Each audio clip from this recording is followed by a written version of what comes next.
And again, so I see in the Torah that in the beginning Adam was eating, this kind of food, like only from vegetables, no meat.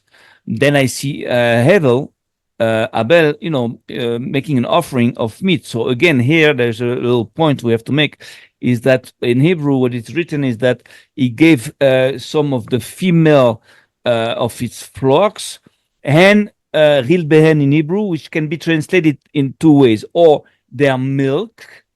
But in the Torah, Helev comes back usually to describe the fat, a very, very, very high quality type of fat that's in the animal that is usually, reserved, if I don't mistake, to only for God, and it's not. We cannot even eat it. So if we're talking about this, is that guy had, like animals. He killed an animal, and he took the fat and he gave it to God at the time where sorry, they were supposed to eat only like vegetables. So this is what we have to understand. Then we see that after the flood, they started to eat animals, and then there are laws now coming into the game that you cannot eat this and only this, but meat is allowed, but it doesn't say that vegetables and fruits are not allowed anymore. I want to understand where and when do we see in the Torah that vegetables became not so good for human beings, and this is what I'm trying to look for that in the Look, Torah. As soon as Noah, steps off the ark, he makes a vineyard, and in that vineyard he becomes drunk. Yeah, wow, And that's a good point.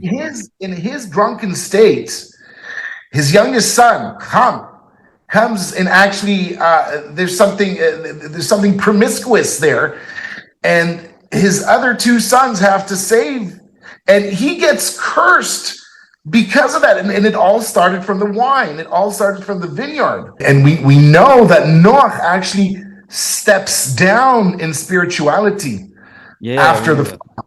He was Oved Adamah, he worked the land. It's like so basically that is your first proof right there. Torah tells you, you want to stay healthy, better eat your ruminant meat. We cannot make alcohol out of animals, right?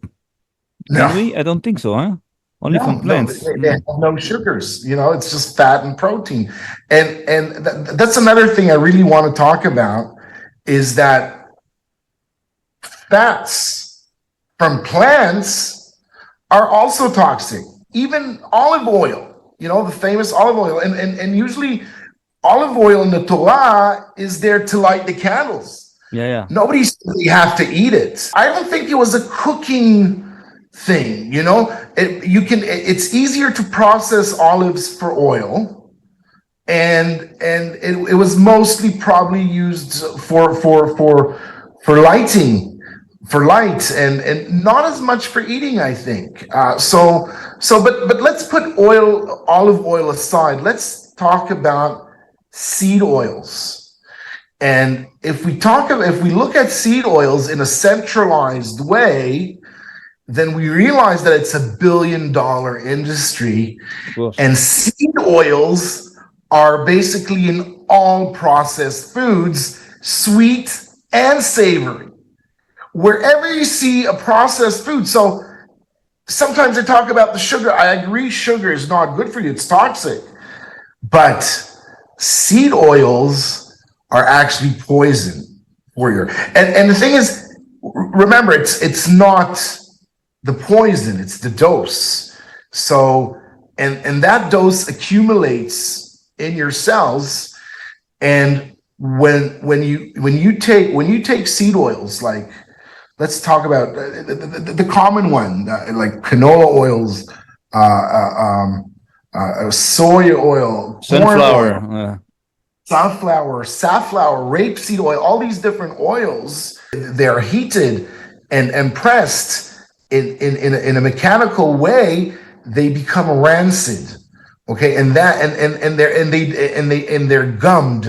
It's something that you can't really use. So then they use a a material called hexane, which actually degums it, and then they deodorize it, and then they put it on the shelf so it can last for about a couple of years on the shelf that you can eat it. That means, so what you're saying, that they are actually, it's they denature the product. It's denatured, So yes. they screw up the nature of the product, and they play with the nature.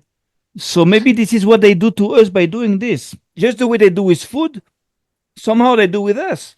It's the same thing, like, when you analyze what you're saying about, how they take that seed oil, and they just, like, they don't press it, they just oppress it.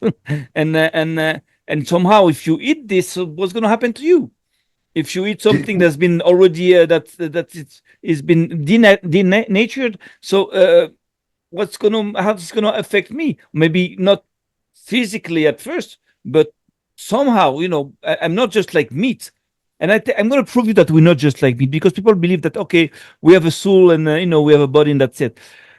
But there's more than that. I tell you something. I've heard that sometimes people, have to have like a liver transplant from somebody else. So we take a liver from a dead body, and we transplant it into the sick guy.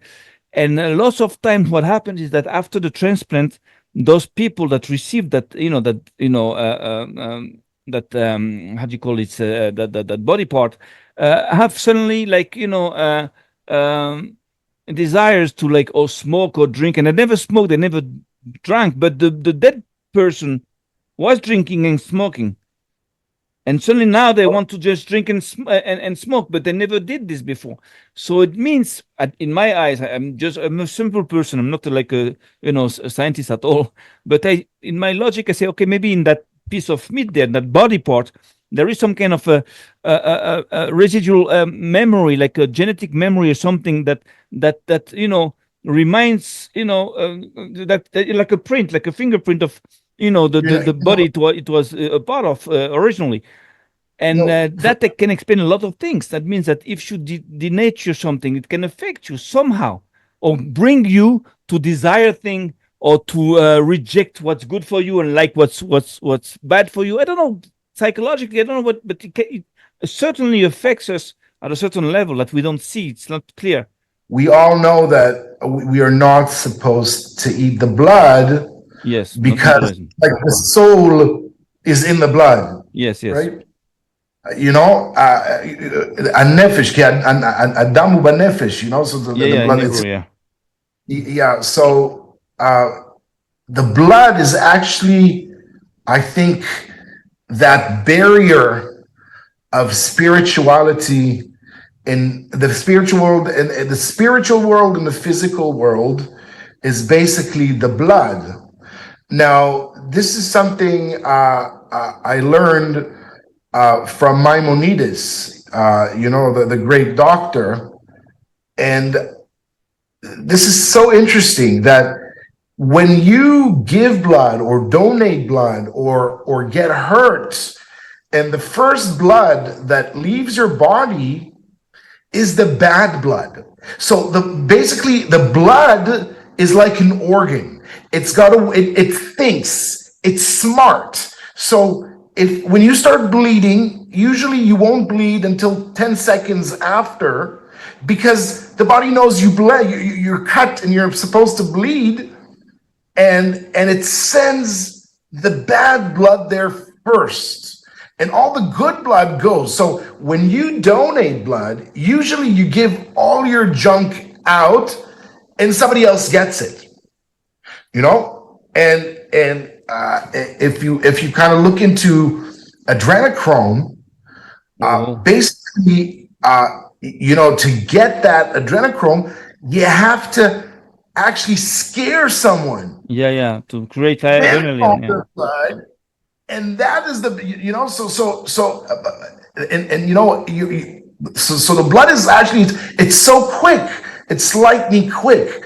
And it can do things that are actually not in tune with nature. So that's where your spirituality and your physicality kind of meet. That's what you said. people who get different transplants actually get a part of the soul from that other person.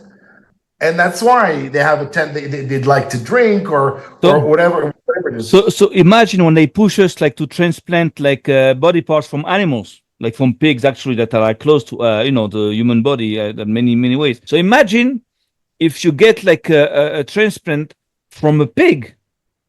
Imagine what kind of disorder that can create spiritually, or I don't know, into your body. Now you're going to get a part of what the pig is, what the pig thinks, what the pig soul is. So imagine, it's like that. What we were saying, they are attacking nature.